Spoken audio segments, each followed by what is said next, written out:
जब भी कलम की कीमत में 20% की कमी होती है तब एक आदमी 100 रुपए में 10 कलम ज्यादा खरीदता है। तब प्रत्येक कलम की नई कीमत क्या होगी? देखिए, जब भी कभी ऐसा सवाल आता है हम कैसे अप्रोच करते हैं, ध्यान से सुनना। मैं आपको भेजता हूं कि बेटा जाओ दुकान से कलम ले आओ। आप गए दुकान पे। अब क्या था, 100 रुपए लेके मैंने आपको भेजा था। दुकानदार बोला जी कलम की कीमत गिर गई है, पैसे लो। तुम बोले मुझे पैसे नहीं चाहिए, मुझे आप कलम ज्यादा दे दो, पैसे मेरे खर्च हो जाते हैं। उसने 10 कलम ज्यादा दे दी।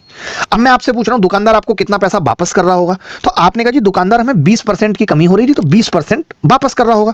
यानी जो आप 100 रुपए लेकर जाते थे, दुकानदार ने क्या किया, इसका 20% यानी 20 रुपए की कमी हो गई तो आपकी छाती पे फेंक के 20 रुपए उसने मारे। आपने कहा मैं ये 20 रुपए नहीं लूंगा, मुझे कलम ज्यादा दे दो, तो उसने इस 20 रुपए में 10 कलम दे दी आपको। अगर आज 10 कलम 20 रुपए की आ रही है बेटा, तो एक कलम की कीमत क्या है आप मुझे बताओ। आपने कहा जी 2 रुपए। यही सवाल का सही उत्तर है। क्या इस सवाल को करने में थोड़ी सी भी मुश्किल हुई?